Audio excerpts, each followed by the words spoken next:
tell you, it is a good morning. In Southern California, it is one of the most absolutely drop-dead gorgeous days. It is absolutely beautiful. And I have to say this, I kind of don't want to be doing a live show right now. I'd rather be outside with my children and my family, walking through the neighborhood, enjoying the beautiful sky that we have today. But I am happy to be with you, amazing people. I am motivated because it's you. But I have to tell you, there's a lot of poo-poo to work through today. Oh, yeah. We are talking about one of the greatest disasters that I've ever seen any world leader do in the Oval Office, and I'm not talking about President Trump, the great one. I am talking about the disaster of Zelensky.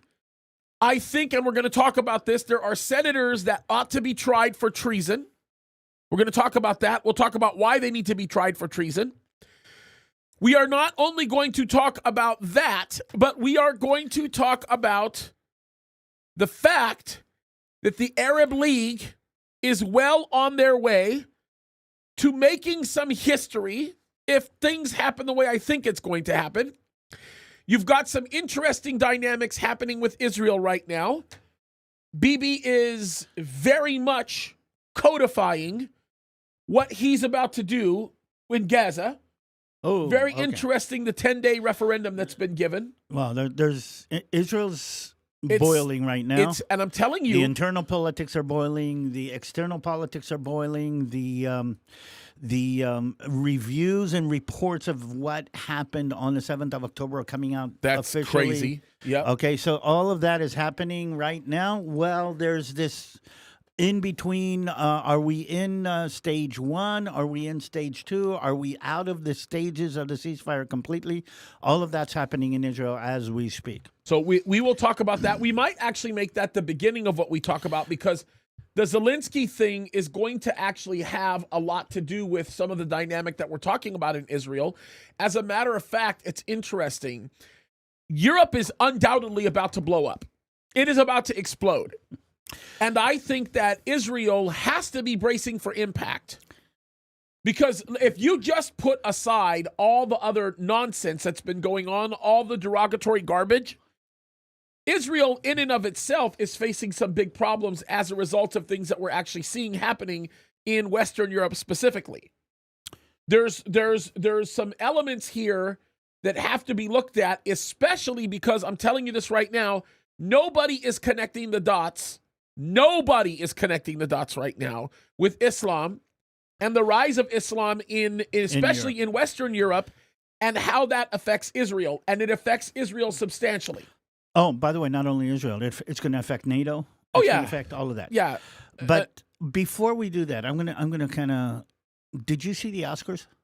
No, I did not. I don't ever watch those things anymore. Well, They're a big fat waste of time. I didn't watch the whole thing, but some of the stuff came down my feed, and there's a couple of things I think I want to connect to on the Oscars. If you're okay with that? Yeah, we'll have an opportunity to do that as well, being that the Oscars are so important.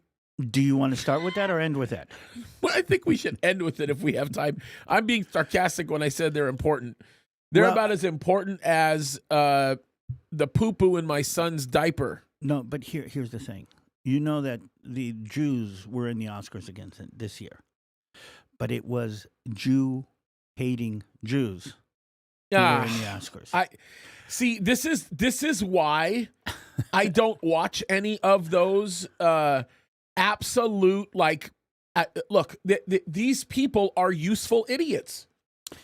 They're useful idiots like Chuck Schumer and all these other treasonous animals. Again, they're useful idiots. Well, the useful idiots and the ones that I don't really, but there were people there was an Israeli named Yuval Avraham that stood there in front of the whole world because when he made a movie, a documentary actually talking about Israel stealing land from the Palestinians. Yeah, he's a pig and a traitor. Okay, wait a minute. Fair this enough. is after somebody stood up and said that the United States stole indigenous land from the Indians. Okay, so this land stealing is different from this. I mean, who's the indigenous people? And this Israeli. And one of the things that Christy asked me is, why are there so many Jews that hate Jews? And in a nutshell, okay, let's go back down, because if you open up your Bible, we've been hating each other since day one. And the thing that hit me on the brain was Cain and Abel. Yep. Which basically started it off with God blessed one side, the other side was jealous and killed him for that. And the Jews have been suffering this all down through the ages. I mean, think about the golden calf. Think about Joseph's brother throwing him into the pit. Think about the rebellion against Korach and the rebellion against Moses. We've been doing that. Think about the Inquisition. Think about, I mean, there have been Jew haters down through the land. And when you think about it, if the Jews are a special people, if we're like I like to say, we're the GKs, we're the special family, then Jews who don't want to be special, who don't want that responsibility, hate who they are. And just like anybody else who's received some kind of a blessing from God, but says, I don't want the dynamic that comes with that blessing, then they're going to become Jew haters. And we saw that in the Oscars, including Adrian Brody, who got the little thing for the best actor, who actually mentioned anti-Semitism, but did the Whoopi Goldberg thing and actually connected anti-Semitism to blacks. To racism, racism in all its forms. Yeah. So, so they're whores, is what you're trying to tell me. Well, they're whores. Well, here they have their price. Well, they want to get a statue, and they're whores. No, but I'm gonna stress something that I think a lot of people need to understand in this context, and that is this: we are still in the center of. We are the creators. We are getting the prizes. We are getting the Oscars. But something has changed over the last generation in the United States, where Jews were proud of their Judaism. By the way, just so you understand, Hollywood was created by Jews. It was created by Jews to actually convey Jewish ideals, okay? But something has happened since the woke, I'm going to say... disease spread here, which has also spread to the Jewish people. And I need people to understand that this is basically a part of God's plan.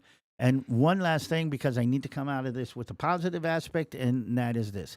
Every time there were Jews that rebelled, think about, Moses, think about Joseph. Joseph's a classic example. His brothers literally threw him into the pit, left him to dead, but he saved the people.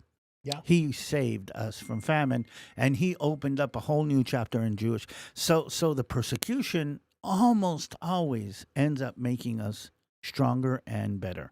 And that's something to remember about me and my people. Yeah, I mean, look, all of these things are true, but there's a bigger spiritual issue at hand here, and that's definitely one that we should talk about. So we've got a lot that we're going to talk about. Let me just do this very quickly. Let me get into the first set of supers that have come in, super chat, super stickers, all that kind of stuff. Brad, you scare me every single time you send me these now. I just want you to know. But thank you. I'll go ahead and read some of them. You say, strange thing happened Friday. They were airing a church business meeting on all of the networks. Oh, my bad. It was Trump and Zelensky. I think it's a little worse than that. But I do want to say this. Look, yeah, some of these, Brad, I can't read because I'm going to get myself in trouble, and I will for sure get myself demonetized. Can I read them? No. If I read some of these, I will for sure get myself demonetized. But thank you. I will. I'm so tempted, bro. But that's right now. That's another target, is talking bad about Zelensky. So I mean, I'll talk. I think he's a terrible dictator. I think he's an evil man. And I don't think that he actually deserves to be the president of Ukraine. I think that we need to bring in somebody who actually wants to bring in peace. Let me see here. Yeah, see, look at that. You're really smart. Brad sends another super chat that says, "This one is for my my demonstration you might have experience, or for any demonetization, you might have experience reading my previous 3 super chats, which is why I'm not doing that. And then Zelensky got served walking papers. Yeah, you're right about that, Vindog. Okay, here's an interesting one from Hunter King. What are your thoughts on the tariffs? I heard some from the right disagreeing with the tariffs. God bless you, Pastor James. I don't disagree with the tariffs. I don't think we're starting a trade war by using the tariffs. As a matter of fact, I think a lot of people that are disagreeing with the tariffs are disagreeing with the tariffs because their own pockets are not going to be lined anymore because of the conflict of interest that comes from the things that they're doing. I'll give you an example of this. Canada, right now, 20% of all Canada's GDP is produced by sales to the United States of America, exports to the United States of America. Well, not only Canada. I mean, Do you know? No. I want to give you this number. Okay. Do you know what percentage of the United States' GDP is in consumables from Canada? Probably 1.5%. Yeah. You called it. If Canada were to say we're no longer doing business with you anymore, just like this clown from Ontario says, we're not going to buy your alcohol anymore. Well, guess what? No one's going to blink. You know why I said no alcohol. one is going to blink. Well, for several reasons, but I want to bring this out while the train of thought is going on. Here's my point behind all of this. Canada right now, prior to Trump imposing any tariff on them, Canada has been tariffing us 200% in some areas. Yeah. That's a real number, by the way. That's a real number.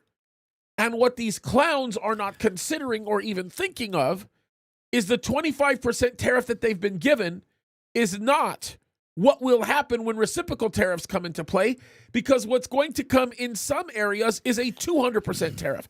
And if these clowns in Ontario, Ottawa, all these other areas, Mexico City, think that they're going to play this game with the United States and win on the tariff front, I'm going to just say this right now. They're going to get their rears kicked. Because the United States of America does not need Canada, does not need Mexico, does not need any of these people to maintain its status with respect to the GDP. As a matter of fact, we may actually see prices go down as a result of a lack of exports because of the costs that oftentimes come with such consumables being exported. The effect of the tariffs right now have been so substantial on the United States of America that we have come out winners already. There was an announcement made by the largest semiconductor manufacturer in the world. They're a Taiwanese-based company that basically said they're making a $160 billion investment in the United States of America and are going to start building factories in Arizona. Here's the thing that everybody needs to understand. That would mean that 40% of all semiconductor manufacturing as of the next 6 months to a year will be in the United States of America instead of in Taiwan.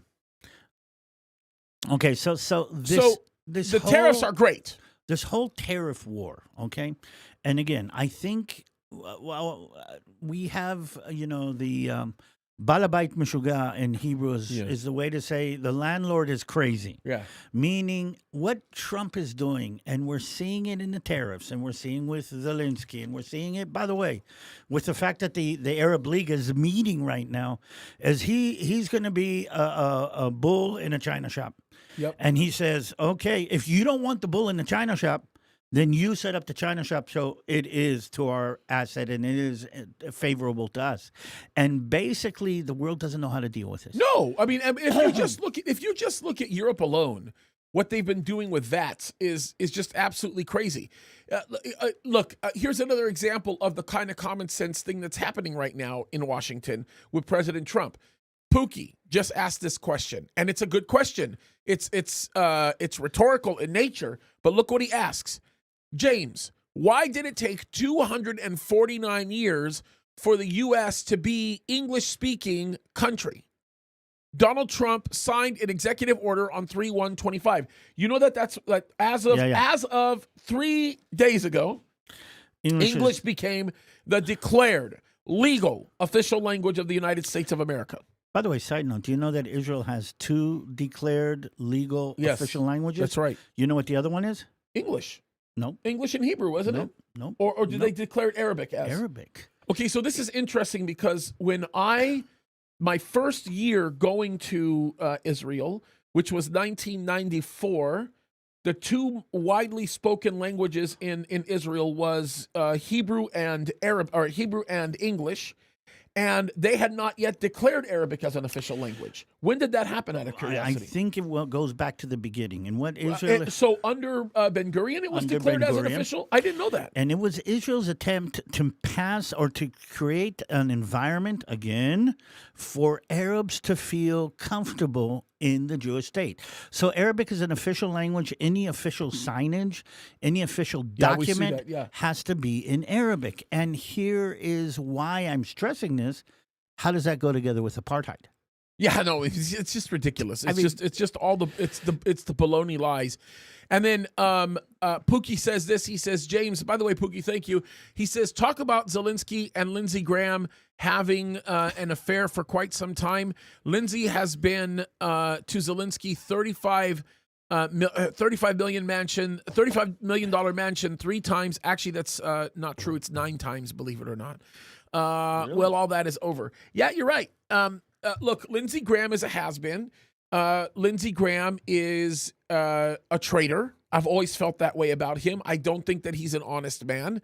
But keep this in mind, Lindsey Graham is also a warmongerer. And part of the reason why he's a warmonger is because he doesn't have children. He's a childless man.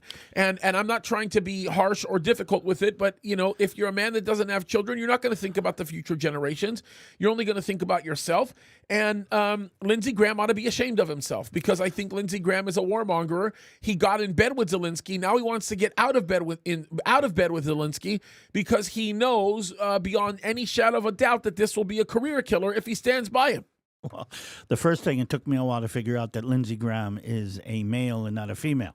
So when they were talking about them having an affair, that kind of got all weirded out. Yeah. So that was one thing. The second thing is this, and maybe this is a very interesting subject that we need to connect the U.S., Ukraine, Europe issue to U.S., Israel, Arab world issue in a very interesting, because I think there are a couple of very interesting correlations on this one. But what I'm trying to say is that finally the United States of America is using its weight. It's using its power. And this the figure, the visual that I have is a heavyweight going into the boxing room with a featherweight and just holding back because it's not fair and not nice and not cool that he is stronger, faster, and bigger. And for the first time, the United States of America says, we are the biggest economy. We are the strongest military. We have been giving you all of this for years and years and years. And it is time for you to step up to it. And we are not going to hold back if you start pushing against us. Right. That's right. Yeah, that's right. And there's a lot to this. And I think that when you stop for a second to consider how crazy things have been as of late, it complicates things a lot more. And it's basically what you implied. You know what I mean? Well, again, what always gets in my mind is the Monty Python Black Knight event. I don't know if you remember that from the movie of Monty Python. Sure. And again, we've all seen it. We've all, laughed at it. But people say, oh, that's not fair. I mean, if you're better, stronger, faster, why should you? And again, this is the whole critical theory that kind of permeates even. And again, I've heard people talking about the military. It's not fair that you have a bigger army and your enemy has a smaller army. It's not fair that you kill more of the enemy than your soldiers are killed. It's not fair that you have more capability than the other side. And since when have we become this, okay, let's do everything according to what? We are in the last days, and the Bible says that in the last days we'll see this increase in deception, and that's exactly what you're looking at right now. This is the only explanation for how insane things have gone is that it's spiritual. By the way, Susan O'Leary, thank you. This is your first time doing a super chat. You say sending much love and blessings to you guys from Jersey. Thank you from the East Coast. You're a blessing. And you guys are, by the way, can I just tell you, thank you for the super chats. They help immensely. especially when things happen the way they do sometimes. You guys are a blessing. There's more to this that we have to talk about that is going to make things very complicated. I believe that Europe is literally on the precipice of erupting. I think it's probably already there.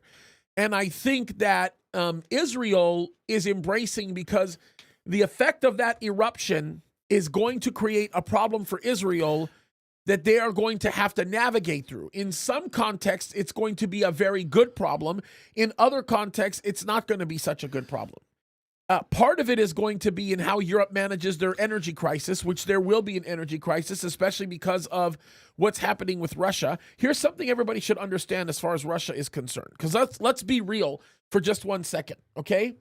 When everybody wants to talk about Russia wanting to land grab because of the resource that you find in Ukraine, or Russia wanting to go over here because they want more money over there, or Russia trying to do this because they're trying to, make themselves bigger, understand this for just 1 second. Russia is almost the size of a continent, number one. Land-wise, it is the biggest country in the world.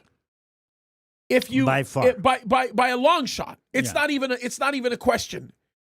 Do you know ranked number one in natural resources? Russia. Number 2 is United States of America, believe it or not. By the way, including energy, oil, all of that. Just to give you a visual, take Russia and Europe, mix them together, and pour them into a bowl. You still haven't gotten to the size of Russia.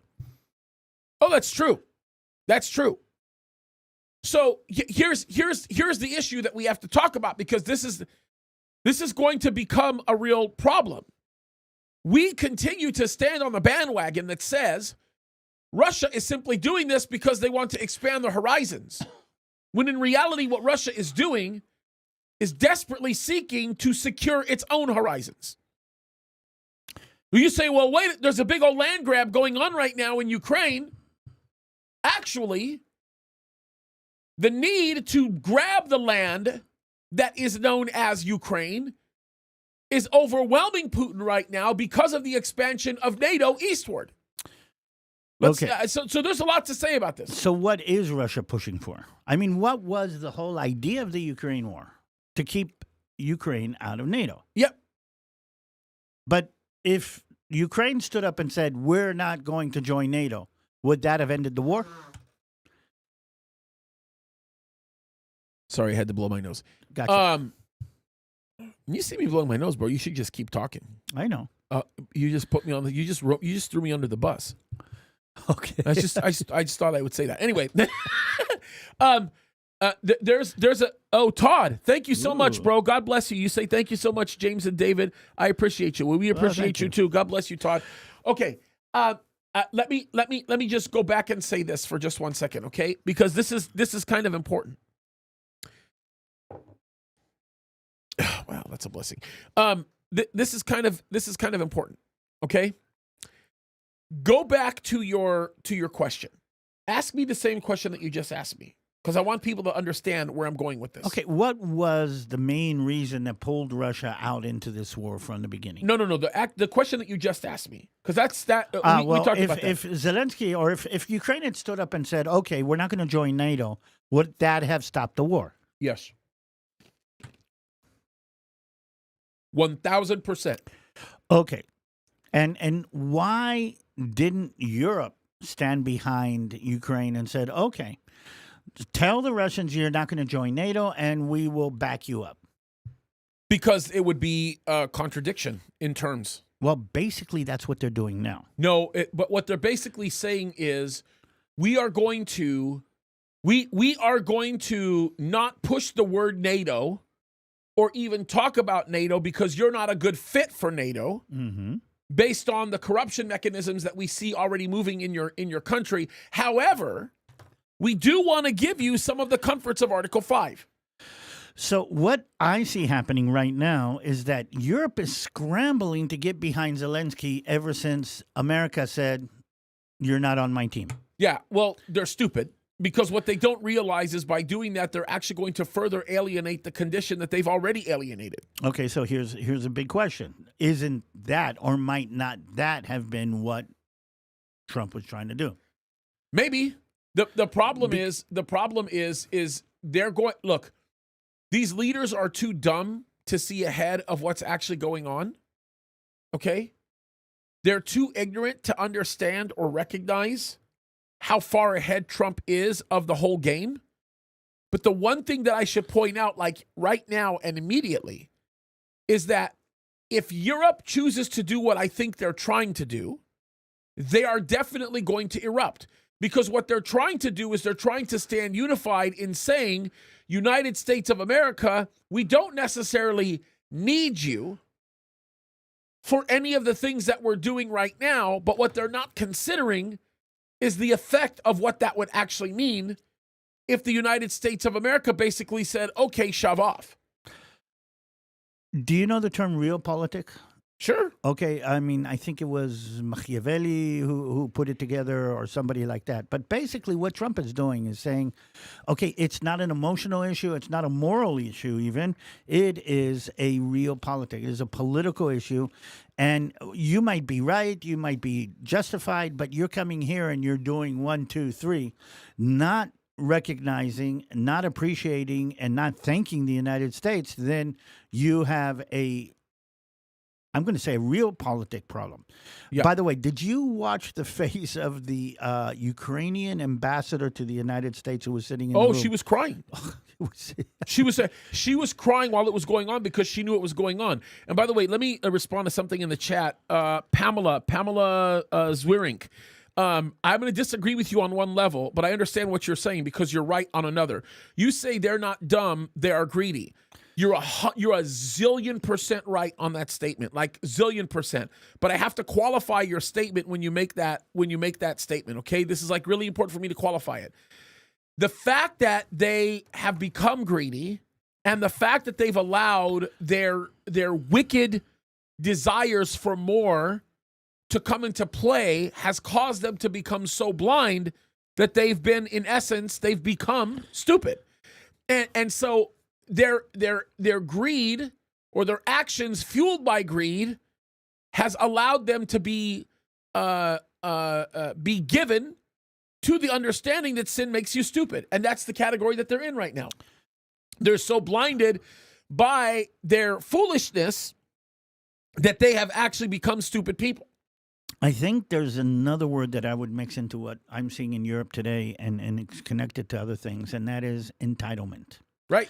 Europe is acting like a teenager, basically. And for years, the United States have been patrolling the seas, standing up to the threats wherever they are, deciding, what is important from a democratic point of view. And the Europeans have been able to put their time, their resources, and their energy in not having to defend themselves. Yeah, that's right. And now, all of a sudden, President Trump is saying, wait a minute. We've been doing this for too long. We've been paying this. The American taxpayer has paid for this. And not only have you not participated in taking care of paying for your own police force, you're actually using it against us. And you have been, for lack of a better word, not treating us as respectable assets in your economy, and you've been treating us like regular business appropriates. And you should be, and what came out in Zelensky again and again, you should be thankful for what the United States is doing for you. Europe should be thankful for what the United States has done for it time and time again, and including everything since the Cold War. And again, if the United States had not been through there, been there, okay, the Soviet Union would have overrun Europe a long time ago. 100%. So instead of being thankful, you're arguing with us about, wait a minute, should we have fair play? And again, I think more than anything, there's a sense of entitlement that I think is playing a role. And another thing that is playing, Europeans are freaked out right now. Yeah, of Europe course they is are. freaked out. Of Europe course is they are. freaked out about what's going on inside their countries, what's going inside Germany, what's going on inside Denmark. By the way, the whole grooming gangs that was going on in the UK. Oh yeah. Okay, and I'm gonna bet that there's more instances of that in the other European countries because that is part of the Muslim mindset. That has them freaked out, and all of a sudden, the United States of America says, "Wait a minute, you're going to have to play a part in this." Yeah, no, look, you're 100% right with this. The problem is, and this is the part that a lot of people don't necessarily see, including some Europeans, and that's the fact that, like you said, not only have they taken so much for granted, right, but they don't necessarily understand how the mechanics of their own security actually works. The mechanics of their security has always been predicated upon the idea that the United States of America could act in a flash, and if their interests were to conflict with that of the United States of America, then the United States of America would actually intervene.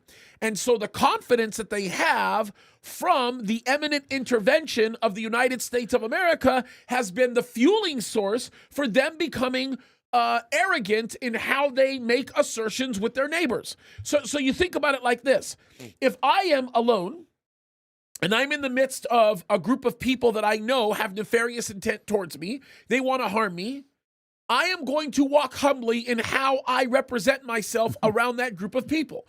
I will walk by, I'll say hi, I'll pretend like I'm a dummy, that I don't know what their intent is, that I can't see through anything they're saying. I'll just leave it alone. I'll just go, here you go. But if for whatever reason I know that I have 5 armed men by my side and they are willing to act on anything at any time for any reason, then I might be more inclined to say something like, get out of my face. Because there's a certain arrogance, there's a certain confidence that comes, I'm going to use the term arrogance, not confidence. There's a certain arrogance that comes with knowing that you have a big gun behind you.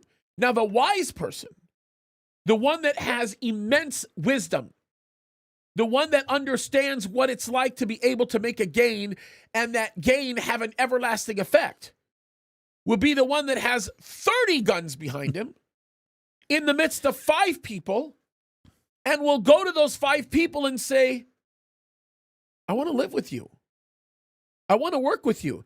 What can we do to have an amicable relationship? You clearly don't like me. You're obviously not going to be able to do anything about it. How can we become friends? What did we do? That's the smart guy. Zelensky is saying, I demand to have the 30 guys with guns behind me so that I could go to the one guy and say, I'm going to smoke you. What a clown. Now, okay, I was listening to something the other day. It went to his head. That's okay. well. That's. I mean, it is a. Well, there's more to I'm that. sorry. I'm going to say it weirdly. I know these are connections. These are Balagan connections, by the way.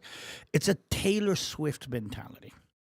Everywhere he walked in, he was applauded. Everywhere he walked in, he was this. Everybody walked everywhere. He thought he was the man. Okay? Somebody must have told him that you wear a suit when you go to the White House. Somebody must have told him. And he said to himself, I don't have to. I'm big enough. I'm wide enough. I'm special enough. I don't have to do that. And he bought into his, he was taking his own drug. I mean, basically, if you want to put it that way. Well, I'm going to take it a step further because it is more deeper than that. It really is. Yes, arrogance has something to do with it. By the way, Sejeko, thank you so much. You say, God bless. Thank you for you guys and gals are doing. Thank you. And then go ahead and make our day. I love it. Greetings from between Hershey, Pennsylvania, and TMI, where they're going to start making glow-in-the-dark kisses. That is hilarious. That is hilarious. But I do want to say this. By the way, did you see that the one above that came in English pounds, meaning somebody's Yeah, watching they're us in Europe. From far away. Yeah, they're in Europe. That's kind of cool. I do want to bring this up with respect to what you're saying about he got cocky and arrogant. We now know, based on the words of a senator, a Democratic senator, that they sat down and coached him before he went in and basically said, don't cooperate with Trump. Watching what happened with Zelensky, can I kind of tie it into my little world? Yeah. Benjamin Netanyahu has been dancing the dance of the White House for, 15, 16 years? Oh, easy. Okay. And not always Masterfully. not always was there a president in the administration that he got along with or we got along with. And I'm talking about, low Joe Biden, and I'm talking about the Obama administration that was down. Should we start calling him Ho Biden instead of Joe Biden? I don't know. What do you call a zombie? Well, Z he is Biden? kind of a zombie, but he's Z a Biden? he's I a mean- zombie prostitute. So we call him Zoe Biden, Okay. Zo and Ho, Joe. Do you It kind of think? sounds like Joe, Do you think- Joe Biden, Joe, Well- Zo and Ho. Well, when you take advantage of somebody who cannot agree to it, then is it still actually taking advantage? I mean, do you understand what I mean? Yeah, no, I do. I do. I completely understand what you mean. I mean, yeah. I completely understand. But what I'm trying to say is that Benjamin Netanyahu has danced this dance and gone many times to a very how do you say, antagonistic White House, and has always managed to come out with the interests of Israel to the best of his abilities on the top. Zelensky all he had to do was sit there and say thank you. And he would have gotten whatever he thought he needed for his people. And he couldn't do that. I don't know. Because he's too stupid to see ahead of the problem. Part of it is that, listen, the guy was a stripper, okay? That was the way he made his living prior, okay? That's number one. Number two, and perhaps more significantly and more importantly, the man doesn't want peace. Okay. I'm sorry, he doesn't want peace. I agree with Donald Trump's assessment of this. He doesn't want peace. Okay. Now I'm going to ask a hard one. How come nobody has made the correlation between America, Ukraine, and America, Israel? I have. Well, Are you kidding me? We've been talking about it like crazy. I haven't heard it on the news. For instance, everybody's against giving money to Ukraine, but I don't know if you know how many billions of dollars have gone to Israel in the last couple of months. Yeah, but look, this is why the title has gone forth, right? Europe is about to erupt and Israel is bracing for impact. If you look at the recklessness represented by the actions of Zelensky alone, and I do not call him President Zelensky, I call him Dictator Zelensky. If you look at the irresponsible statements and actions by Zelensky alone, you look at the inverse of all of that, and you put that on steroids, you have Israel. Yeah. Israel behaves in the most responsible way possible when it comes to what it tries to do diplomatically, when it comes to the extreme efforts that are made to show restraint and to warn of impending action, when it comes to the efforts that are being made to seek to work with people that they know hate them.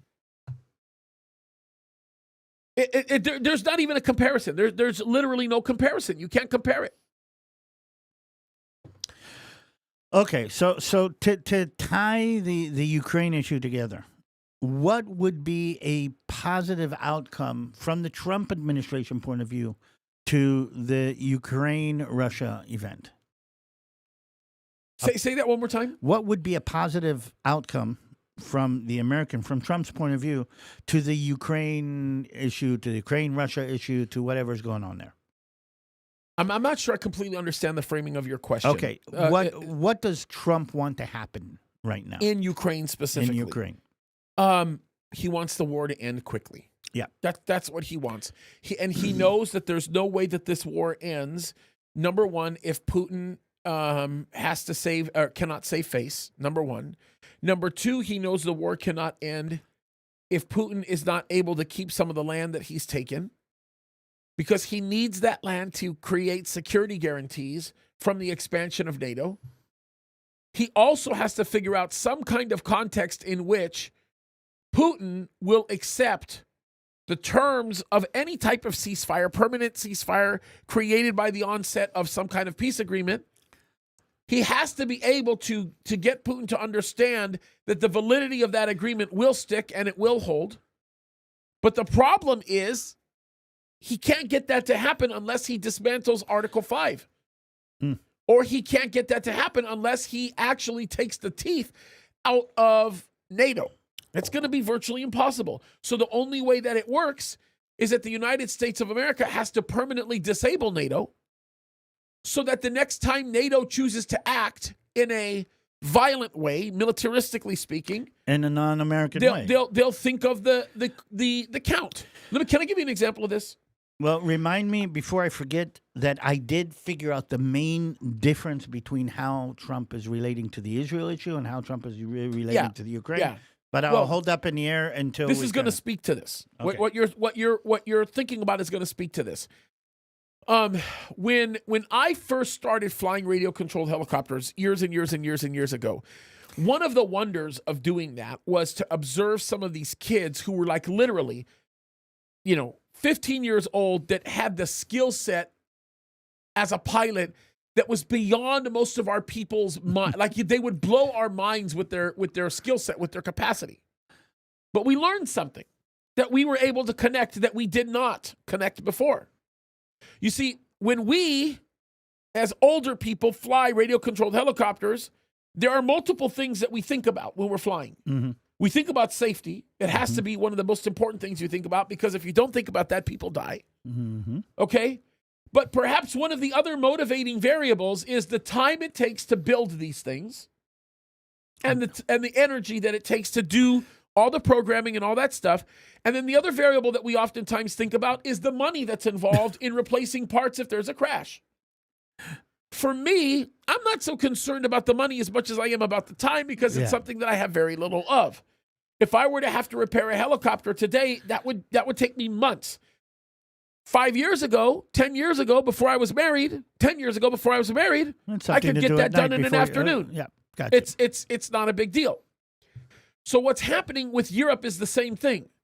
You see these kids that are flying, they fly uninhibited. And the reason why they don't think about it is because they don't understand the fiscal impact. They don't have a price. Right? They didn't buy it. Yeah, they didn't buy it. And then number two, they have fathers who've made a decision with their mothers that they are going to dedicate themselves to improving a skill set that they see in their son or daughter.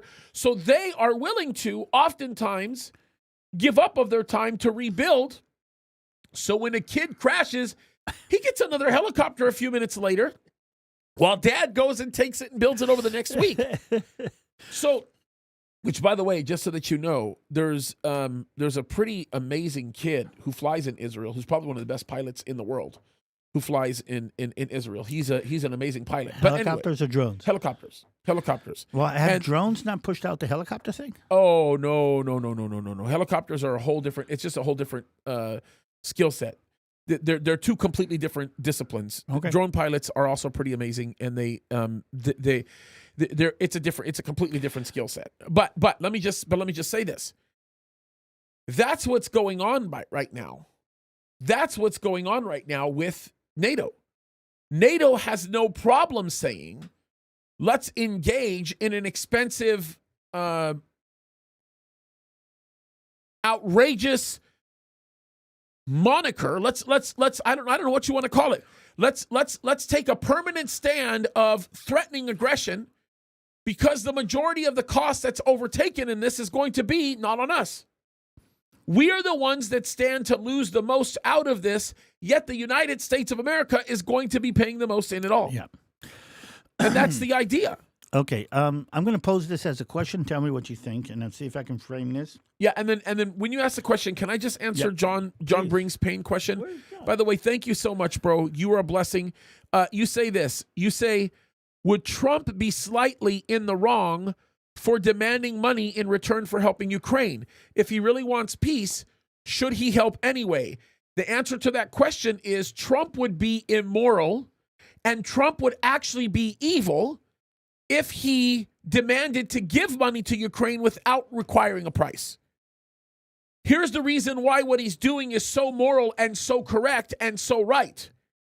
When he goes to Ukraine and he says, I demand that you pay us for the loan that you're taking out, this has nothing to do with him being mad that Europe took out a loan and Joe Biden did it. Everybody thinks that this has everything to do with Trump saying he wants more money for the United States of America. No, the United States of America could pay $350 billion. That's nothing. Okay? Honestly, according to what the United States of America's budget is, it's nothing. Yes, $350 billion is more than I can possibly imagine. My point behind it is this. What Donald Trump is seeking to do is what I seek to do with my children. What Donald Trump right now is seeking to do in Ukraine is seeking to do with anybody that I do work with or ministry with, and that's this. If you view this as a loan, then you are going to be less inclined to freely allow destruction to completely take place because you know you will be responsible for having to reconstruct. So if I'm requiring you to give this to me back in payment, then... La brute. And we say... Sorry, I had to sneeze. Then you will be less inclined to want to destroy it. That's why what Trump is doing is completely moral. Okay, here's a question, and I'm curious to see how you tie it together, and let's see if this makes sense to you. I think one of the things I saw on Friday when, J.D. Vance was talking to Zelensky, and you hear it from the press, is Trump does not believe that anybody can win that war. He believes that the only way to reach it, and I think J.D. Vance said that in a couple of places, the only outcome at the end of all of this is some kind of an agreement, which basically Trump is saying, I don't care who's right, who's wrong. You've got to sit down and reach an agreement. But Trump is right. Wait a minute. Let me kind of put this together. But I think, and this is what I've been trying to figure out, why is he treating Israel and the Israel issue in a different way? I think that Trump, especially after what's happened in the last 6 months in the Middle East, believes that Israel can win. Well, look, but it's beyond that, David. But it's beyond that. Nobody, not a single person in their right mind does not believe that Israel cannot flatten all of the continent. If Israel wanted to, they could literally destroy their enemies in ways that nobody thought they possibly could. Well, they were not sure about that. No, go back 6 months in Lebanon. No, but David, nobody was sure we could take on Hezbollah. No, it wasn't. Not in that way. No, I disagree. People were not sure that you could take on Hezbollah, not because of the capacity to take on Hezbollah. People were not sure that you could take on Hezbollah because of the political prowess to do it. Well, I think what they were talking about is that the Israeli population would not be able to withstand hundreds of thousands of rockets falling in cities all over Israel. Yeah. And that would create... That's why we couldn't take them on. That was the whole concept behind that. We would not be able to withstand attacks by Iran against our population. And here's the thing. We did withstand the attacks. We did put Hezbollah in a hole in the ground. By the way, I read something the other day that Nasrallah's daughter, the head of Hezbollah, said that he went into depression after the pager attacks. He literally went into depression. He started crying, and he lost his mojo after the pager attack. It broke him. Yeah, I mean, look, but again, I have to go back to this because like this is really important. Going back to that whole situation, it was never a question as into whether or not Israel can do it. It's a question as into whether or not Israel was willing to pay the political capital to do it. Israel's always had the capability. I think what Trump sees in Israel, who has, or anybody who has common sense, is that Israel, obviously, they're not losers. But Israel, number one, knows how to act responsibly in the midst of a very difficult circumstance. But number two, Israel is the father who's paying for the helicopter and flying it. Yeah. Israel's not the kid who's going reckless because he's got some sugar daddy whose bottle he can suck on. By the way, it turns out that our economy is growing. Oh, come on, bro. Look, beyond, like, of course, because you're Jews. Your economy is growing because you're Jews, because Jews have been gifted by God specifically to thrive in that land. That's a biblical principle. By the way, I do want to point this out really quickly. KB, thank you. You say one of the most informant live platforms, or one of the most informative platforms. And I so appreciate the education of current events. God bless you. Thank you. Thank you. And then I don't know who Tommy Gunn is, but what you said got you deleted. But thank you for the super chat. God bless you. I don't know what it is that you were saying. I never got to read it. By the way, was humorous. Do you know what Israel is making huge amounts of money off of right now? Anti-ballistic missile systems. Think about turning lemons into lemonade. I mean, isn't that the classic example of turning lemons into lemonade? That our economy is bursting because we're selling the tools and the means that we put together in order to defend ourselves, and other people are saying, "Wait a minute, we want that to defend us too." Yeah, and I want to. Can I do this real quick? Because this is a great opportunity to address something. Josh brings pain. I thought it said John, but it's Josh. You say, "I seriously know next to nothing. Thanks for helping me understand. I'm very stupid." Can I point something out for you really quickly? You're not. The thing that you have to understand is that God made you fearfully and wonderfully. The thing is, the difference between somebody looking at something and understanding it versus somebody not understanding it when they look at it is the subject matter and the expertise that you've developed. You will find yourself one of these days looking at the things that are around you and being blown away at how well you understand it because you've made the commitment to familiarize yourself with the content. Not only that, you can't be stupid if you're watching the show. Yeah, there's some real truth to that one. There's some real truth to that one. That is a sign of, how do you say, social media intelligence, I guess. Yeah. So man, now I'm really wondering what Tony Gunn actually said. It must have been crazy. That's just hilarious. I bet you it's a Trump deranged syndrome person. Well, I think. I don't know. By the way, to tie into what I was trying to say before, by the way, I don't know. We haven't gone back into what's going on between Israel and Gaza and everything in between, but we are at a stage right now between different stages of this ceasefire / hostage / whatever agreement. Yeah.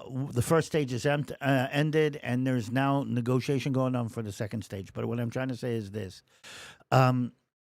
Israel has gotten the green light from the Trump administration that if something doesn't happen, some agreement doesn't happen, Israel's going to take off all the gloves. Well, they already have. Dale just told me they pronounced a woe on us for justifying Trump. A what? A woe, meaning they're cursing us for justifying Trump. This is, can I just talk about how hilarious all of this stuff is when you think about it? It's not like we're justifying anybody. We're just speaking the truth. Like, just examine it for what it is. Combat Moon Mom, you say, why won't Turkey take the Palestinians out of Gaza? Thank you for your awesome program. There's a lot of that's actually a fantastic question. Yeah. It's a really, really good question. And the real issue behind that is it's a very tactical reason. First of all, the one thing that you have to understand is that Erdogan is, in essence, the leader of Islamic Brotherhood in Turkey. Yep. Okay? So your instant thought process is, how in the world could it be that he would not take them as refugees? If he took them as refugees, he would, in essence, be hurting them, not helping them in their mind.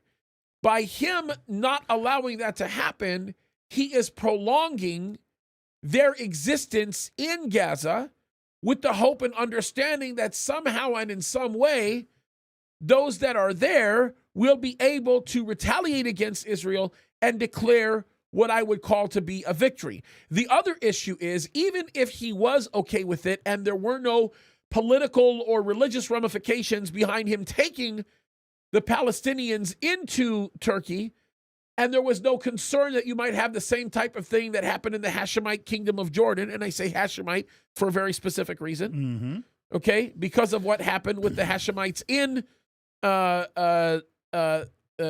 September. But let's just put that aside for a second. Even if he could get past all of that, his bigger issue right now is what he understands and realizes is his greater opportunity. And his greater opportunity is to be able to extend the Ottoman Empire into northern Syria thus allowing him to be able to develop more control as into what he can do when we get to the point where negotiations with all the other Eastern European nations come into play. That's what this is. By the way, I want to make myself very, very clear. If I were to look at the Middle East leaders, and I don't want to include Bibi in this because Bibi's in a class all all in his own self.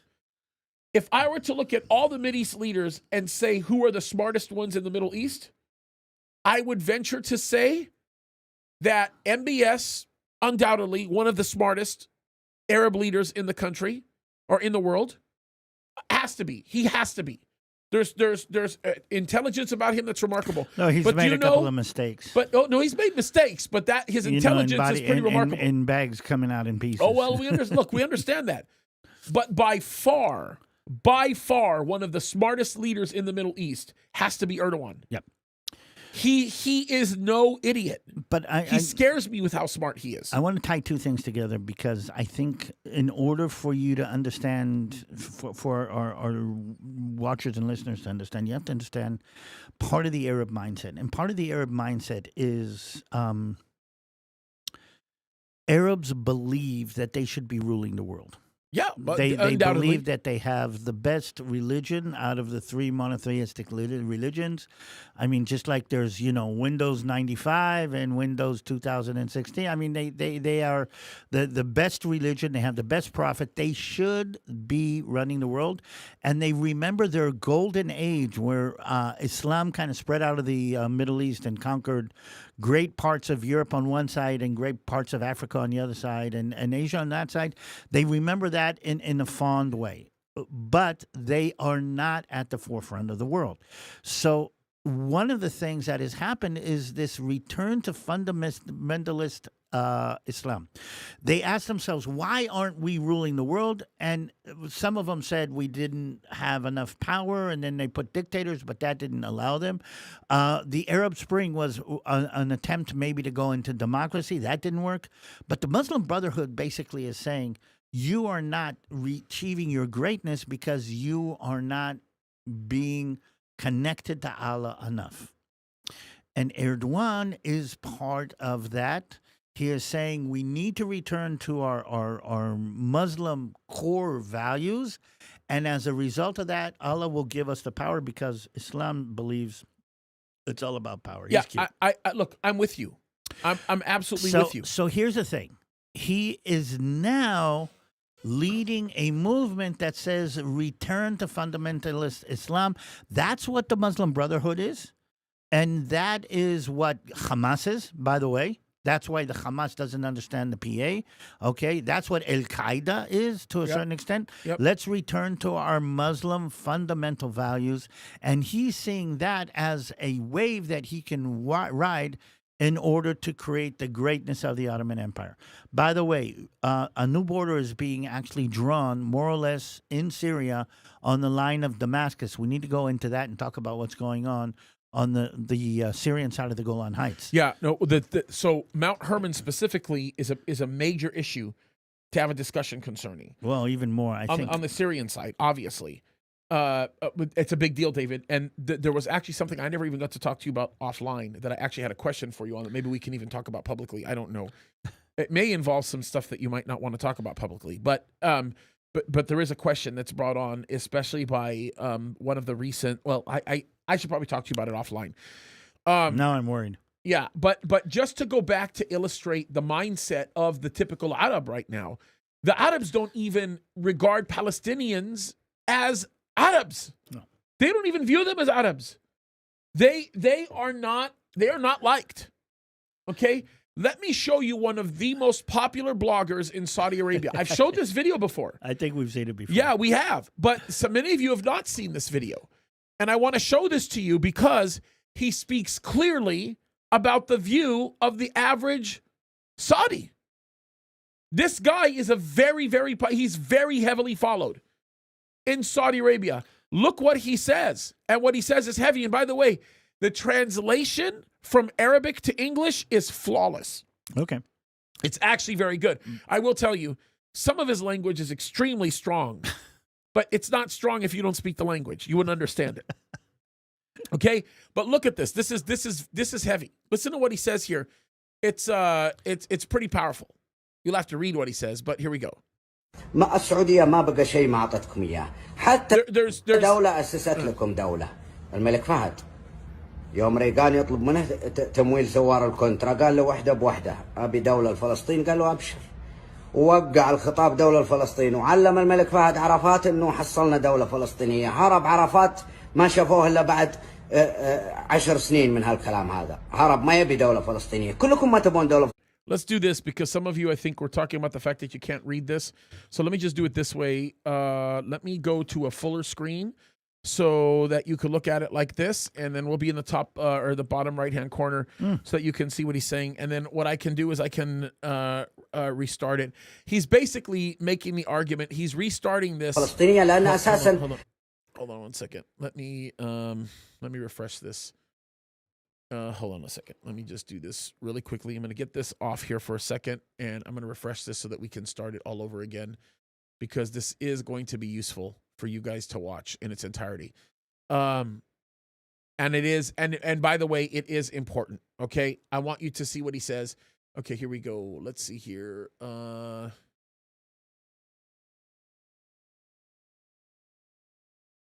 Okay. And that should make it big enough if I do it like this. Actually, let me see if I can full screen this.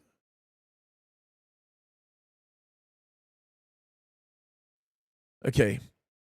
So here we go. Let me switch this over. This is live. Live stuff always does this kind of thing. Okay, pay attention. Here we go. There's nothing that Saudi Arabia gave you that even established a state for you. يوم ريغان يطلب منه تمويل زوار الكونترا قال له وحدة بوحدة أبي دولة لفلسطين قال له أبشر ووقع الخطاب دولة لفلسطين وعلم الملك فهد عرفات إنه حصلنا دولة فلسطينية هرب عرفات ما شافوه إلا بعد 10 سنين من هالكلام هذا هرب ما يبي دولة فلسطينية كلكم ما تبون دولة فلسطينية لأن أساسا ما لكم قضية ولا لكم دولة ولا لكم أرض هذه أرض إسرائيل بالقرى وأنتم شتات رومان. Do you believe he's even saying that the land belongs to Israel according even to the Quran, is what he's saying? The Quran made the connection between land and Israel, I think something like 6 times. Yeah. Matter of fact, it's interesting. Well, we talk about that in a minute. But look what he goes on to say. It's very, very, very interesting. Watch this. ملفقين مغول وتركمان وشركس وأرمن وغجر ما لكم حق بفلسطين فلسطين هذه دولة إسرائيلية لبني إسرائيل وبني إسرائيل لمعلوميتكم بني إسرائيل هذولا عيال إسحاق وحنا يا العرب عيال إسماعيل وإسحاق وإسماعيل أخوين أبوهم إبراهيم عليه السلام يعني هذولا عيال عمنا لكن أنتم منين جيتوا أنتم مش دخلكم بالموضوع أنتم يا الشتات يا الغجر يا المغول يا التركمان يا الشركس يا الرومان يا بقايا الشعوب ايش دخلكم بالموضوع ايش دخلكم بالسالفه ايش دخلكم بيننا هذا بني اسرائيل على ارضهم ما لكم ارض انتم ولا لكم قضيه يا جماعه انتم ادوختونا واشغلتونا والاقصى الاقصى لمعلوميتكم ما عندكم اقصى ما في شيء اسمه اقصى في شيء اسمه القدس المسجد الاقصى اللي ورد ذكره هو There's no such thing as Al-Aqsa. There's even no such thing as Al-Quds. I mean that's whoa. I mean, it's heavy. Where is the term El-Quds from? I think it's El-Mukayis or something about. It actually is the place of the temple. I have to go back and look at it because it's a term that we use all the time that I've heard used all the time, but the origin I'm not sure. I'd have to go back and look. Interesting check. I'd have to take a look at that. رانا 29 كيلو على الطائف وكان المسجدين المسجد الأقصى والمسجد الأدنى المسجد الأقصى حدكم بناه الشام عام 72 هجري كيف يسرى محمد له وهو مبني عام 72 للهجرة يعني بعد وفاة محمد ب60 سنة 60 years after Muhammad died. Do you believe that? مين الفلسطيني أنت ما أنت عربي You hear that? You're not Arabs. It means holy sanctuary. والقضية قضية إسرائيل معكم. Yeah, that would make sense, but the origin I don't know. شامير ورابين وشارون وجولدا مائير It's funny to hear him say to know those names. Yeah. هذول كانوا أبطال تدري ولا لا؟ لكن نتنياهو جبان.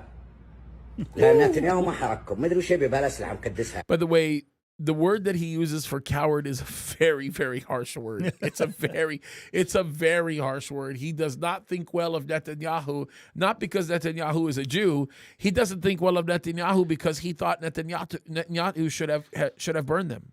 Mm-hmm. By the way, Say again? The Arab League came out with a statement. We need to talk about it. Okay, well, I'd be interested to see what that statement is. أحرق هالعصابات هذه وهالشتات وهالملفقين وريح نفسك وريح العالم منهم وريحنا احنا منهم. ليش مخليهم؟ ليش فتح لهم الحدود يهاجرون؟ إن راحوا للأردن سووا ويلول الأسود، وإن راحوا للكويت انهبوه يوم صدام احتله، انهبوا يلبسون لبس الجيش العراقي وينهبوه. الخسة والنذالة والحقارة ما يتركونها، هذه تربيتهم وهذا دمهم وهذا عرقهم. ليش ما تريح العالم منهم يا نتنياهو إذا أنت رجال وبطل؟ ها؟ الله يلعنكم ويلعن حتى نتنياهو. الله يلعنكم. That's like harsh, man. والحبل على الغارب. والمفروض نتنياهو هو اللي يأدبكم وهو اللي يخلص العالم من شروركم. أنتم شر في أي دولة تحطون فيها يا الفلسطينيين. شر منزل ولا بكم رجل. أنا مستعد أنام عند يهودي ولا أنام عند فلسطيني. أنا مستعد أقلط يهودي في بيتي وأغديه وأوكله وشربه ورقده ولا أدخل فلسطيني في بيتي. By the way, hospitality is a major issue. السلام عليكم ورحمة الله. No, but assalamu alaikum wa rahmatullah. I mean, if you think about it, the man is not messing around. He's saying, I'll put a Jew in my house any day. I'll host that Jew. I'll feed him. I'll let him sleep in my home all day, every day. But I'll never do it with a Palestinian because they're not one of my brothers. So there is a growing animosity against the Palestinians among the Arabs on all different levels, but they still can't throw the Palestinians completely under the bus. Yeah, I mean, look, it's a major situation. Let's go to your Arab League comment in a minute because I really want to hear what statement they made. I'd be really interested to know what statement they're going to make. Pookie, you say, James, what will Zelensky do?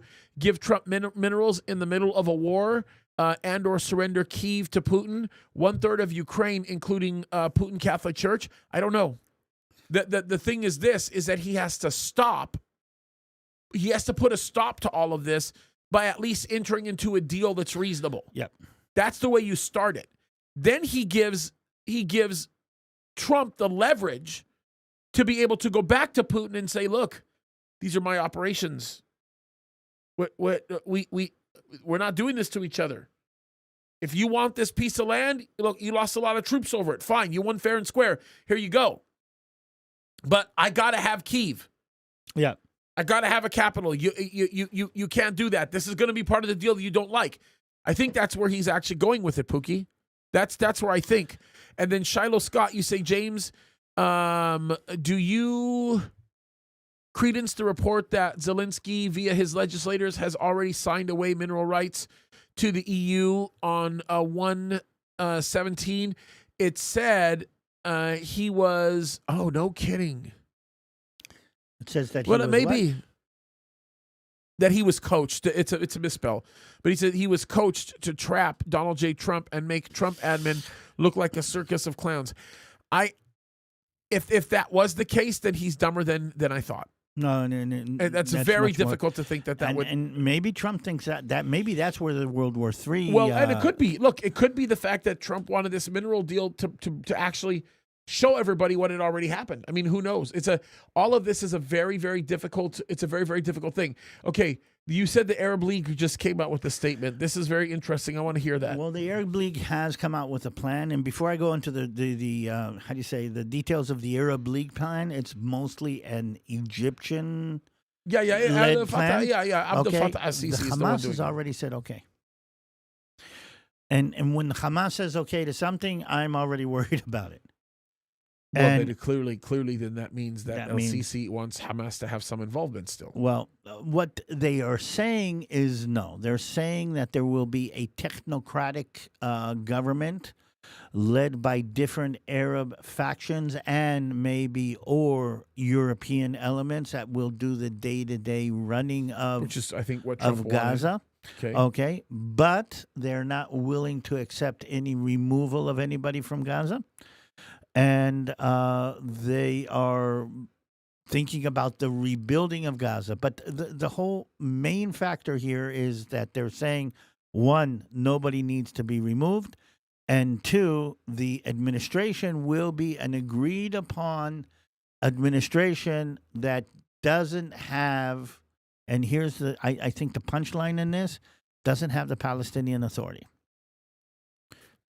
Okay, so it will be not Hamas, but not Palestinians, and it will be some kind of joint arrangement of different Arab Which means elements. the Arab League did exactly what I thought they would do. Yeah. They acknowledged taking Palestinian statehood off the table, so that's no longer a conversation anymore.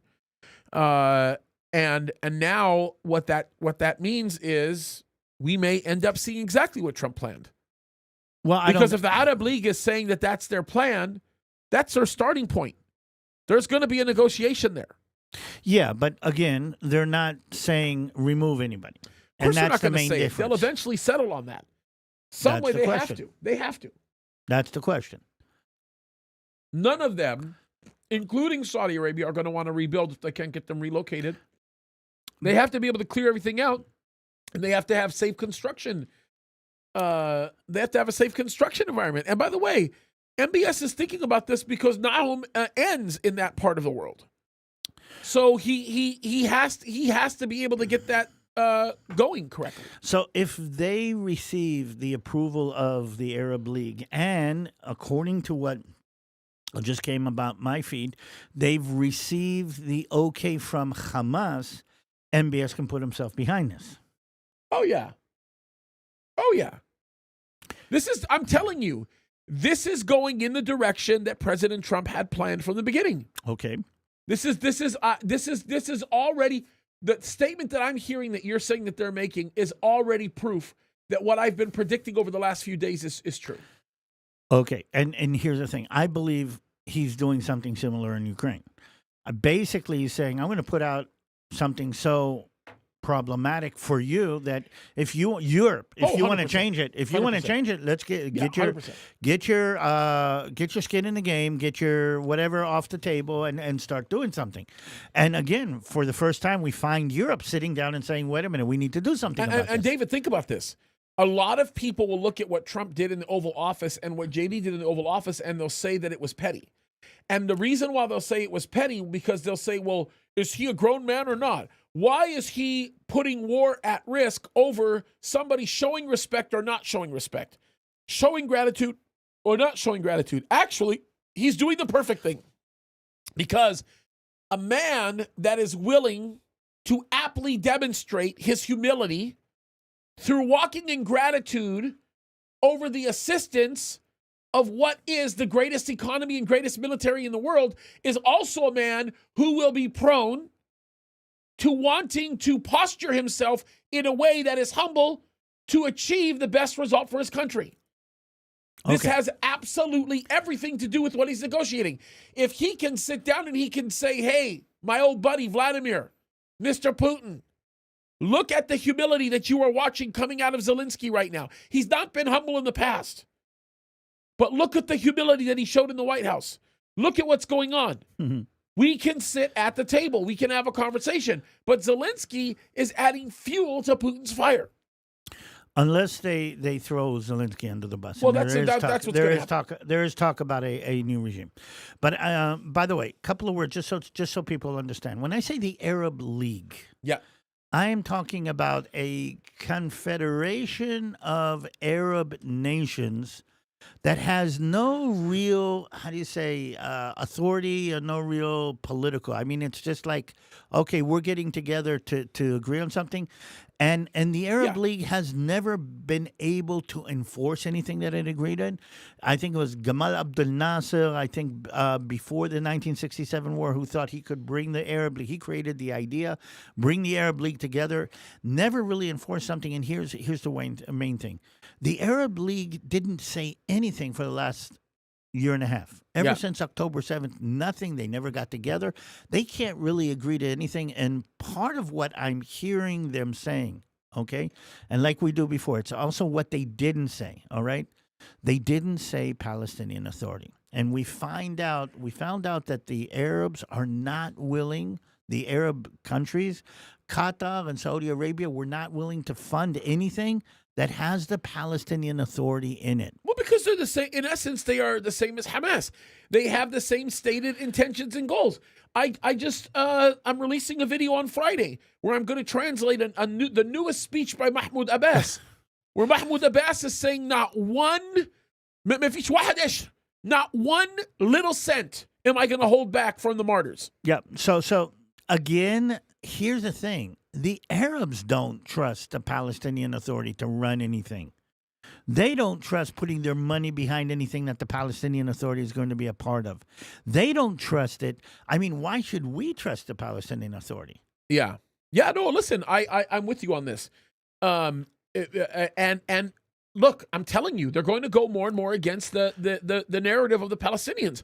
I'm telling you, Trump has done one really good thing here, and one of the greatest things that he has done is he's been able to aptly demonstrate to all of his Arab friends that they're not going to get anything done so long as they make demands that are tied to the actions of the Palestinians, because the Palestinians don't want any of that. It's very important. By the way, Josh brings pain. Thank you. You say, what do you think will happen with our response in Canada to 25% tariffs? Doug Ford said he would cut off power to the U.S., clearly not thinking ahead. Well, Doug Ford's an idiot. Okay, I'm sorry. He's an absolute moron. I've watched his speeches before. He thinks he's the man. He's the mayor or governor of Ottawa, if I remember correctly. He's a clown, okay? And I watched his little tariff-threatening speech. He clearly hasn't thought, okay, kill the little bit of control you have over the Canadian side of Niagara. Go ahead. Watch what happens to your power grid. Watch what the United States of America will do to all of Southern Canada. All of Southern Canada will literally defecate on itself based on what Trump does. And by the way, as a commander-in-chief, he would have every bit of constitutional authority to be able to do it. So it's a big mistake. By the way, Britt, I noticed this.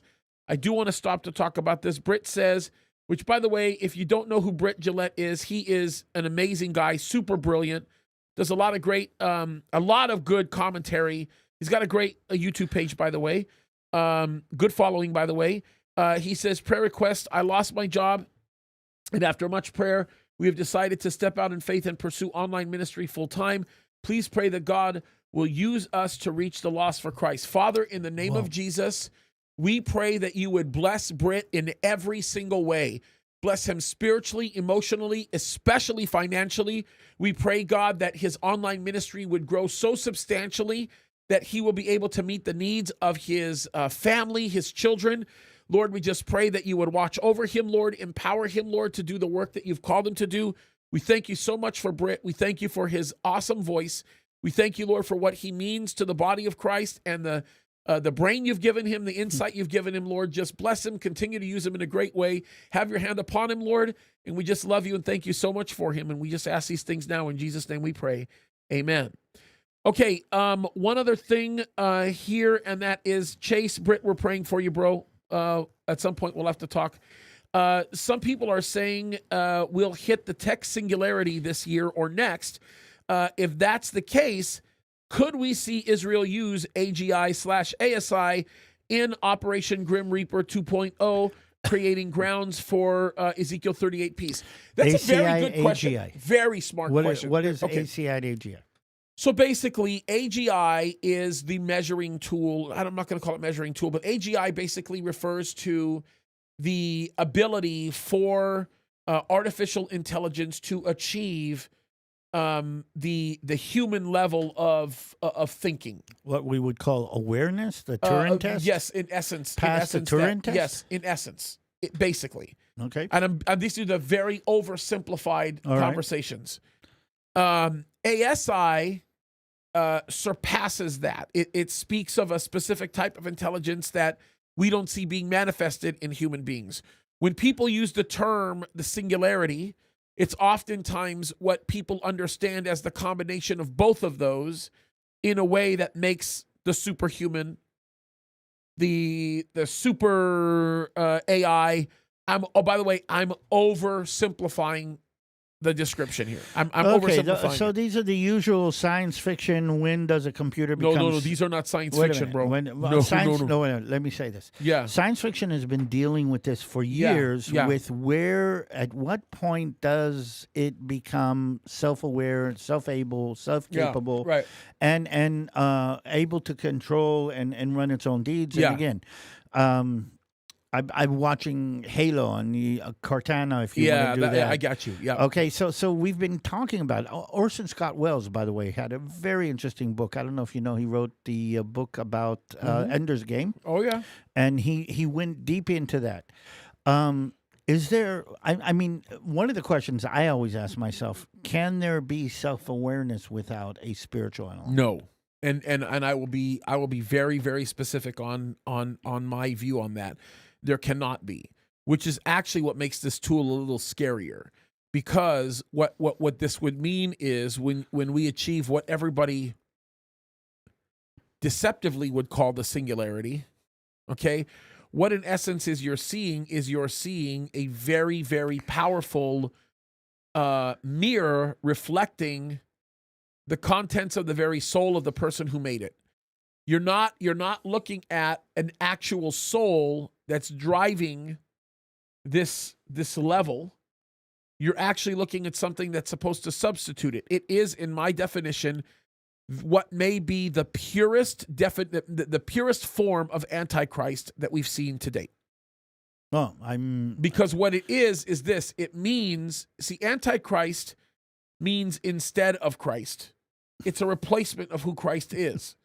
This is probably one of the best descriptors of the spirit of Antichrist. I don't know if Christy's listening to us, but I keep on saying that I believe that it is possible that the Antichrist will be an AI. Yeah, see, I don't think so. And well, as a matter of fact, I don't think so. I know so, because the scriptures tell us that the Antichrist is not AI. The scriptures tell us it's a human being that's possessed by the devil. We know that. Okay. So you can't call it AI. Now, the tool that the false prophet uses is undoubtedly going to be something like AI. Okay? And Jay, I understand what you mean when you say AI is self-aware. It's not self-aware to the level that we become self-aware as a result of the very soul that's in us. If that makes any kind of sense. So when you say self-aware, I have a different definition of what self-aware looks like. Okay, especially because the Bible itself tells us that the complexities, even with the complexities of the human soul and mind, we are still not truly self-aware unless we have the Spirit of God intervening and showing us that information. Well, here's a weird question, and I know it sounds weird. Are animals self-aware? No, not with the definition that I bring to the table. No, the definition that I believe exists with respect to that stipulation. Even though some of them are very intelligent and very capable? They're very intelligent. They're very capable. Mean, I don't know if you know, we found out that both chimpanzees and dolphins murder each other for reasons of love. Or of that I did not know.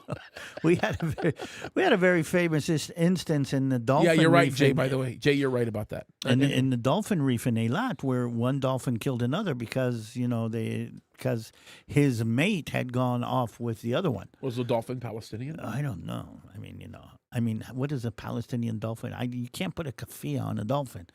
I mean, what do you do? Well, if it was a Palestinian dolphin, then it would pretend to be a shark. And then, as a shark, while it's pretending to be a shark, it would it would go into another gulf and actually claim that the gulf belonged to them for the last 1,000 years. And then it would demand of all the other dolphins that they become sharks. Well, you know that they blamed us for shark attacks in the Red Sea. Oh my goodness. That the Mossad was training sharks, but we've kind of veered off. And what I'm going to say is thank this. you. I mean, you're right. You're right. I will say this though, okay, the technological element, and again, I can't help but repeat what I said before, where the pager attack that Israel pulled off against Hezbollah, Grim Beeper. Yeah. Yalla ya Nasrallah. But it was by definition a technological attack. It was sure. the use of technology, but it changed the dynamic of the war in Lebanon, and that changed the dynamic of the rest of the war. And when we're getting reports now that says that Nasrallah literally started crying and went into depression after the pager attack, and it changed the whole way the war was being fought, technology is going to play a much bigger Oh, yeah. role in future than yeah. we know today. Okay, so I do want to say this because it will be important. I made a video that I'm releasing on Thursday Nope. that will shock you guys. I sat down with Grok Mm-hmm. and I started asking Grok questions about the end times. Okay. And I talked about it from a biblical Does perspective. everybody know what Grok is? It's AI, basically. It's Elon Musk's AI. It's the Elon Musk AI Yeah. as opposed to other AIs. It gets released Thursday, and you guys will be pretty shocked with with everything that got put together. Be on the lookout for it, folks. Okay.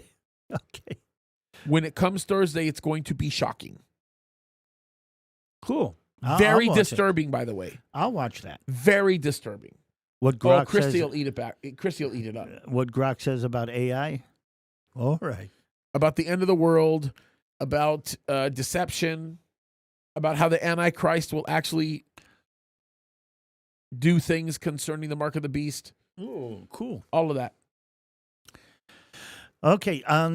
Do we have one more subject that we can kind of put Yeah, on the table sure. here? Let's do it. Okay. I want to talk about what's happening on the Golan Heights and in southern Syria. This is a big deal, guys. I want you to listen to this because it is really, really important. By the way, really quickly, on that dynamic with what's going on, especially with the new base in Mount Hermon and all that kind of stuff, what do you think the Arab League stand on this is going to end up creating?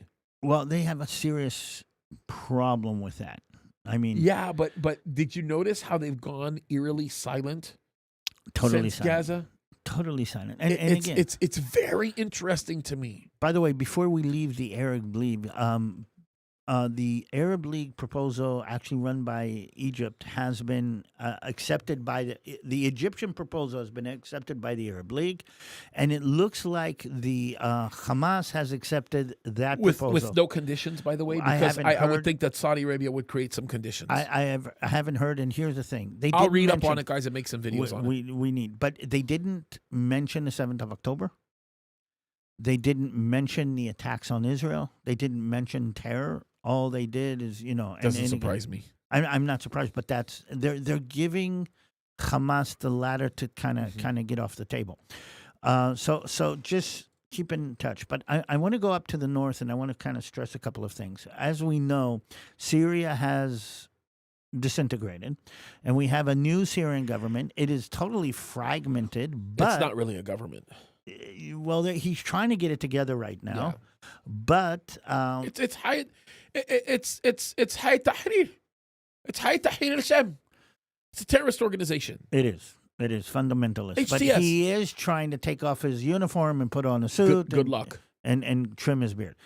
But Israel does understand that is a problem, which is why Israel has moved into the buffer zone, has taken over the Syrian part of Mount Hermon, by the way. I've been up to the Israeli base on Mount Hermon. Not a lot of people get up there, but Mount Hermon is a big, massive mountain. I think 2,800 meters above sea level. I think it's big. something like 10,000 feet above sea level, and there's two peaks, one a little bit lower and one a little bit higher. Israel has had the lower one until now. The higher one was held by the Syrians. But I have been in Lebanon for many, many years, and if you're anywhere on the eastern side of Lebanon, you can see Mount Hermon actually sticking up above you. I've got some beautiful pictures and beautiful views from the 1980s. But what I'm trying to say is this. From the top of Mount Hermon, you can see Damascus on one side, and you can see all of the southern part of Lebanon on the other side. Very strategic, very important. And Israel actually is sitting there after the disintegration of Syria and actually created a couple of buffer zones. But here's what Israel is worried about. Israel is worried about Syria becoming another Lebanon, where it becomes a free for all for different proxies to kind of set up shop in southern Syria and be using that as a base. Along the border with Israel on the Golan Heights, there are a couple of Arab villages, but just behind them or just beyond them and along the southern part of the border are mainly the border between Syria, Jordan, and Israel. There's an area of Druze communities. And the Druze have shown willingness and even a need to come under Israel's umbrella. Couple of words about the Druze. The Druze are a kind of offshoot of Islam that live in different places in the Middle East. And what's important about that is there's Druze in Lebanon, but there's a lot of Druze in Israel. And the Druze in Israel are part of our military and part of our politics and part of everything. And they're literally intermarried with the Druze in Syria, which means that they have a connection to Jabal Druze, okay, the mountain of the Druze. Yep. And there is talk about the Druze creating some kind of autonomy in the southern part of Syria that is actually going to be facing off the Syrian government in itself. As a result of that, the Syrians attacked a Druze community just south of Damascus.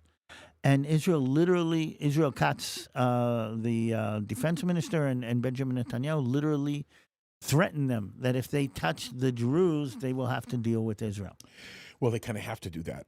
And the reason why they have to do that is because there's two major problems that exist here. Well, let me give you one little auxiliary problem. You'll understand this.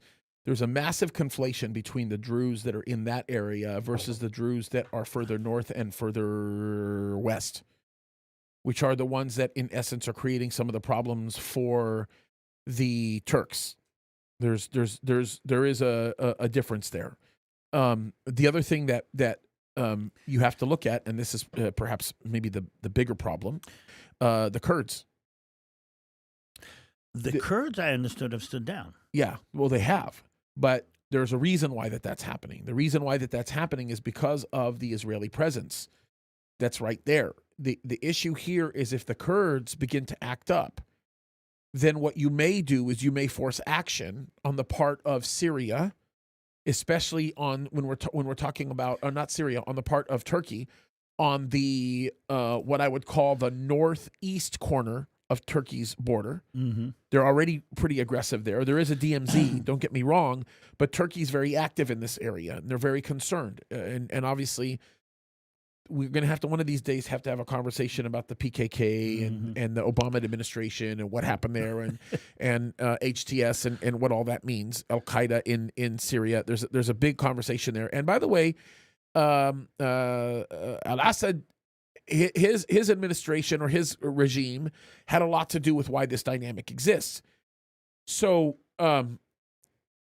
Israel Katz saying that we're not moving was not done for the purpose of saying we've done our land grab and that's it and don't mess with us. Israel Katz saying that we're not moving, I believe, is more of a function of maintaining stability amongst the minor Kurdish population that exists there, but also the Druze, because of the loyalty that they've shown to Israel and an understanding that their cooperation with Israel will be something that they will regard as beneficial. They've already made a statement when all of this went on before we even went into Syria. But I want to lay another layer on this. Okay, Turkey has moved in and taken up parts of Syria because it sees the PKK and it sees the Kurds as a threat to Turkish jurisdiction. That's right. That means they have allowed themselves to move into Syria and set up buffer zones in Syria. Yep. Israel sees that and says, wait a minute, if they can, we can. Yeah, that's right. That's basically the dynamic. And Israel is saying, well, the last thing we need is another, southern Lebanon where that becomes a free-for-all for whoever wants to attack us. So we're going to do what Turkey's doing. Basically, we're going to move in, take part of the population that is going to be pro-Israel because they have a connection, the Jews have a connection, okay, and use them to demilitarize the southern part of Syria. And basically what Bibi said is everything south of Damascus will be demilitarized. And again, we can do this only because the Turks are doing it on the other side. Yeah. But I want to add to this a little bit and I think you'll agree with me when I frame it this way. I don't think this is a case of Israel saying if they can, then we can. I think this is a case of Israel saying they did, so we have to. Yep. Okay. I think that's more the bigger issue because if they match it a tit for tat, where they say, well, if they can, then we can. Then all this becomes some meaningless land grab when Israel is basically saying our hands have been forced into occupying this area that we've called the DMZ for this long because we understand the potential for instability to rise in that particular region as a result of the movement that we've seen by Turkey into that area, especially being sentimental towards the Kurdish element that will actually work against us and work with Turkey. So they have to. Yeah, but here's what I'm trying to say is the Europeans would be all over us if we did this without the other side. Oh, 100%. I mean, again, 100%. this would be one of those things that Israel is being imperialistic. Israel wants to create the greater Israel. They want to do this. And I'm hearing relative quiet about the whole thing from the Europeans and even from the Arab League. And that is part of what I think.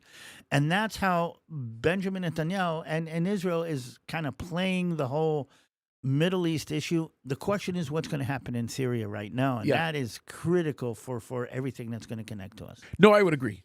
No, I would absolutely agree with you. I don't think that there's any other way than to understand it that way. You have to understand it that way. So what's next? What are we dealing with this week? Man, there's three major areas that I'm looking at right now. First of all, I'm looking at the Arab League response, meaning what happens with Witkoff and what happens with Trump in doing this. I'm very heavily watching Europe because Europe is going to depend greatly on what we see next. Wait a minute, just a side note so I can overlap. There are more and more signs of Syria and Lebanon being a part of the mega deal. Oh, sure. Okay, and that kind of ties these two, how do you say, realms or theaters, if you want to put it that way, together. Because if there is a mega deal that includes Syria and Lebanon, that changes the whole Middle East completely. Yeah, but this is interesting because this is why Syria and Lebanon were not a part of the original conversation that was taking place in Saudi Arabia. As a matter of fact, if you look at the initial meeting in Saudi Arabia, that becomes really interesting. There were 2 days where these meetings were taking place. The first day, there were 7 Arab countries that were there. The first day, only 5 were participating in the conversation. It was Egypt. It was MBS. It was Saudi Arabia, of course. It was Qatar, which was kind of a surprise. Emirates. It was Jordan, and it was the UAE. So it makes sense why all of those countries were meeting together first before including the remaining nations, Kuwait and Bahrain. But the thing that's really interesting is if you were going to do this, the only thing that you can surmise from how they ordered these meetings was that the greatest stakeholders in the movement over there would be those 5 countries, which would make sense why they would meet first. Now, some people would say, well, Qatar is kind of out of place. What stake would Qatar have? Well, it's really important. Qatar knows what everybody else in that meeting knows, and that is they have to pay deep penance. Yeah. So Qatar is going to end up becoming the money man in some of what ends up happening with the initial implementation of what they would call like a Middle Eastern Marshall Plan. So this is why this is happening. Now, I'm going to tell you this right now. If they did not intend to create a dynamic where they would relocate these people, they would not order these meetings this way. You wouldn't see these 5 countries meeting for a whole day before the 7 came in. By the way, $53 billion is what they're talking about. Yeah, that's what they're talking about. That's the number that I heard. Yep. 20 billion of which will immediately be put into play. Okay. Which is just a very interesting way that they're ordering all of this. My whole point behind it is if you look at it the way that I believe it was intended to be looked at, what the Middle East is doing, and I can promise you that Trump sees it. Like this is not an exaggeration. what the Middle East is doing is the Middle East is signaling that they're very serious about producing an amicable deal that will be long-lasting. Okay. And I'm sorry to put a fly in the ointment. Okay, I need to, but we haven't talked about him for a long time. Iran. Yeah, well, Iran is becoming the inconsequential player in this in the sense that all of these nations, what they all have in common is a desire to not see Iran grow. So I think it was last week we got actual information out of Iran that they were actually believing that the American-Israeli joint attack was imminent. Oh, yeah. I mean, they actually had. I mean, they were showing on public television that they were pushing the buttons for the anti-aircraft defense and everything. I mean, they believed it was imminent. It didn't happen. Well, I think what's even more remarkable is the Israeli Air Force, as well as just Israel as a whole, has done a series of things to continue to demonstrate their air superiority. Perhaps one of the smartest things that I've seen them do is what they did during the funeral of Nasrallah. During the funeral of Nasrallah, they flew by those F-35s. It was probably one of the smartest things they could have ever done because it was their way of saying, you have no control over who's in the air. We do have superiority over you, and we can come strike you anytime we want to dang well strike you. Did you see the response from the crowd? Oh, yeah. I mean, the first thing they crouched down, and then when the planes were gone, they waved their fist. Like, yeah, because they didn't know what that. First of all, they didn't know what was coming. They thought they were all dead. I was kind of disappointed that they didn't pull off a sonic boom. I think that would have been great. That would have been. We talked about that. I think that would have been so great. I was really hoping for a sonic boom.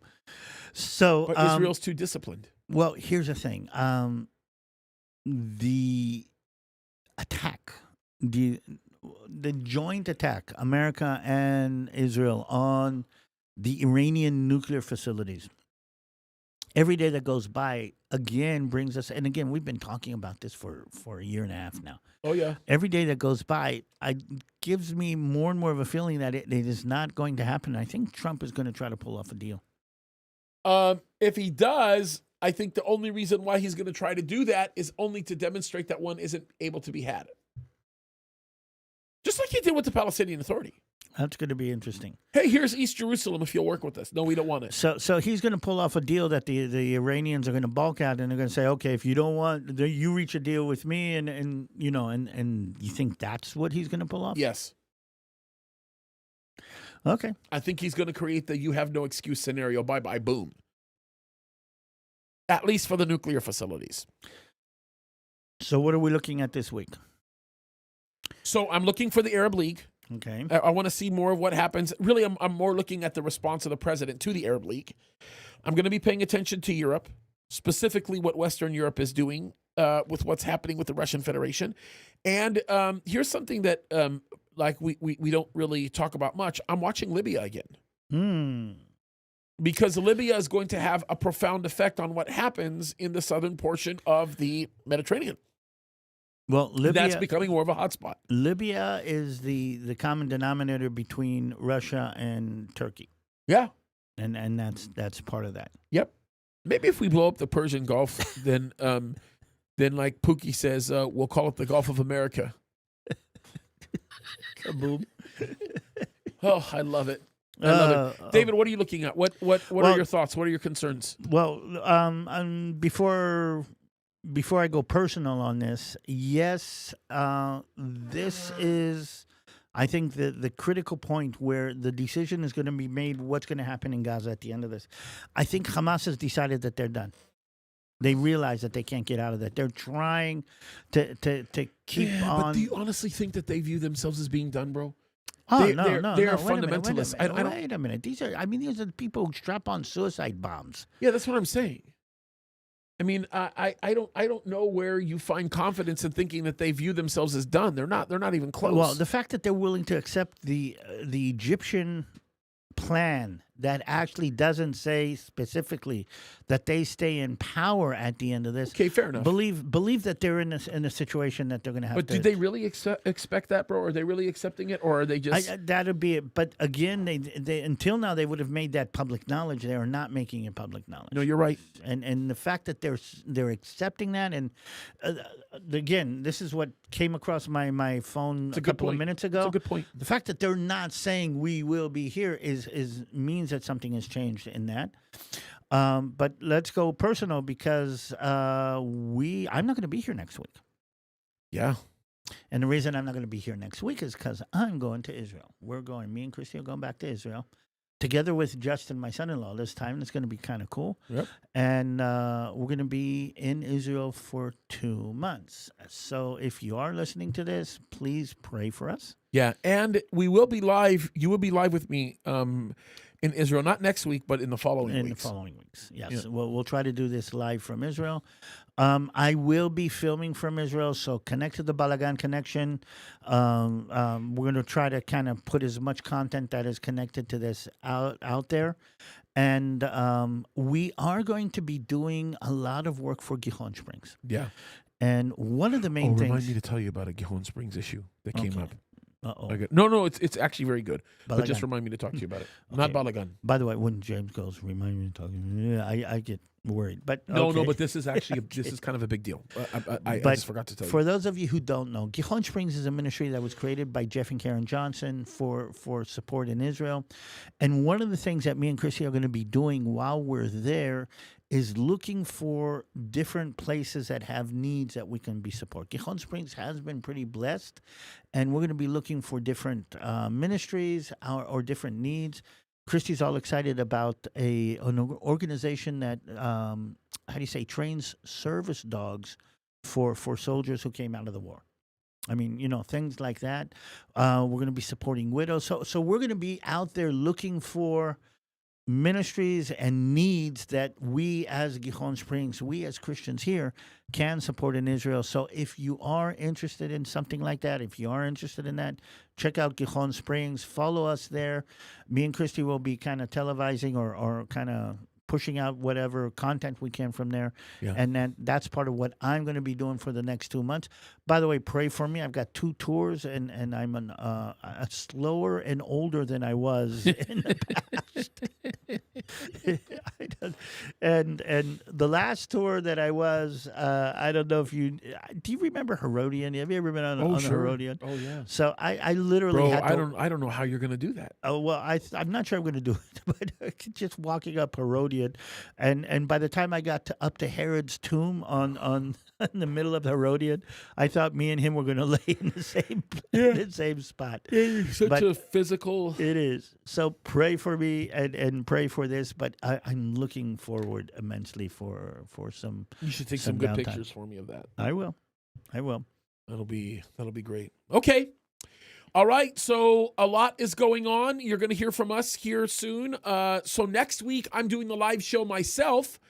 So get ready for some Rush Limbaugh type of loudness. Be nice to him. Hey, we're gonna do a lot of stuff. We're gonna watch some videos.